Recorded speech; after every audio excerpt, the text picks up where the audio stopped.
Is mis ruáí me ceamhar agus sé scealach ar bheits mi brín an coicroch le íon me going. Hu cinn scealach seo bu orms or mis minic go bhfuilachams choéis se ha coch a bhí a fallfanhaid agus a bhí farking net choicroch nar hiileú. Nuair a ha feáil coirsnoch mar na coirsnochen a hakinge an san hélannen. Jo coirsnoch sa mí agus adul a gúroch a gáteile. Ha rút ansoch a tahartá net choicroch an an náid fer an héú agus cuiteoch net choicroch nar a hiileú.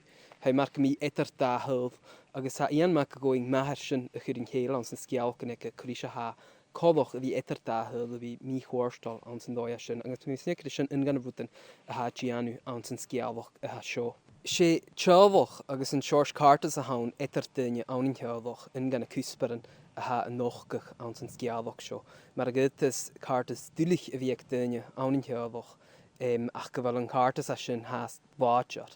Agus mis minic cúspar a hán ar bhfuil a chula duine teábhach goíide fiús mar a thola teábhach ar suocha chéine an sa scealach seo. Agus ha sin an fádas go mead trá an sa scealach nach chail cartas teábhach fudaste ag alastar le cheábhach agus go déireh leis an ná gáh. Tá ruúta cin mí chóirstal a bhí tílach gachií an sa scealcha seo chuú ag toiseach na scealach ha mí chóirstal.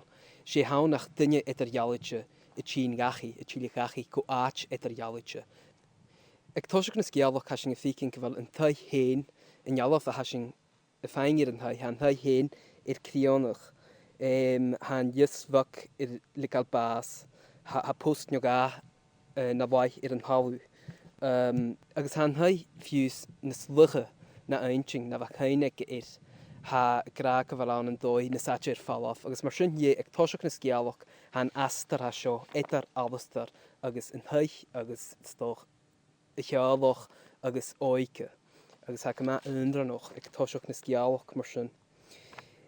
A tá anghórach idir a héin agus bhethar a dul airt, ha sin go féin bacan imach mu dhéon óike agus beach ar go sena gacha an thu. Cheanneal sin buach céinteach a sin go féin beach mu dhéon sin. Agus ha sin cuiteach go féin beach nach ró cartas uabhasach maitheice le ahar agus an chéine a heicesan ar ahar sé mar fer a bheith satal a smukiid cha bhór céir sláú a dhé. Is é na heú ag an noras leis a fíb garid gu na bhíáh. Ach sin chéine ag go bhhad ar ahad ha go maid realite heise céinech gur duine bhain an san rú dóin miarfalloch agus a bheith a céthú fescar fagar i dtíanú ainich an toit as a bhíal do chháin na bhela. Mar seo dhé ha sin go ficing mar a go is céine ag realite a bhí ag díis ann teábhach ar an nu rút nar hálastar blianir amnar bhehhar a trotris, heis sin go chéinoch an an undói a heise an nuair sin na blianir an an dói eile agus he sin go féin sealach eléir. Agus mar sin géidir dúrá go bhfuil céine agus a bhí céinoch cuiteach na chuspar an sa scealach seo, agus mar gad is céine uarnan a bhí gar meábhach. Cuspar eile ha géirí an sa scealach seo sé unrannas, agus an difhargáin ha ná charachtar an sa scealach a seo unranoch. Halas der unranoch ar ha faraching na choicroch nar ha tíine ras, agus gan mich mar ha brinir an thuich. Ach cuiteach cha bhethar an an dóile unranoch ha sin kleintin goú unranoch ar a thutan chhrúathach mar nach goch na knáfan glúasad. Ha dhé seo fuach an thuich le héin agus cinn mór an gcéine a tí na chélior a cha chocha bhil sin is cóirstal leis an unrannas a seo. A cha rud cinn tachart an sa scealach seo nar hálastar dulteach an thuich ha mar go mí nachal ní se go unranoch sa bhd agus get ha títal is scealach sin hítal ar a scealach an choicroch agus ha sin imimeí an an dói ar a ha alastar dul rascan faraching na choicroch ach nar ha dulteach an thuich sé nu duine nachal na choicroch an san thuich a seo. Ha dhéach go going a chclachach íomhain go maith bhm ag toiseach na scealach ar son dealamh a thuirtgain ar an thuich. Íomhain ha curing héal críonnach mar a thuirt mí mar ha postneogáin baith ar an haú in léasir lical bás agus an fiar temichalan héthe fán is tuirim.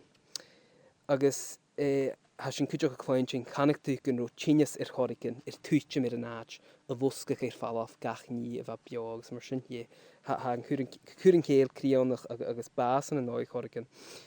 Ach get is sé canan agus íomhain críoní canan agus íomhain a bhhaisce ra a ha táiseach na scealach a seo a tá dul airt hasir de ahheochach sulamí a tín agus sa chéaltáit na a ha bhthar a bhasach a bhampa agus ha ganochach an haich agus ha fécin go mar a bhat nach chéine agus cúteach na ha an henne a dulid agus ha sin clointing bheit an henne inis a dearseach agus garicha a héin ag an haich agus mar sin dhé ha choch go bhela faraching nas cuairstal fer a bhela.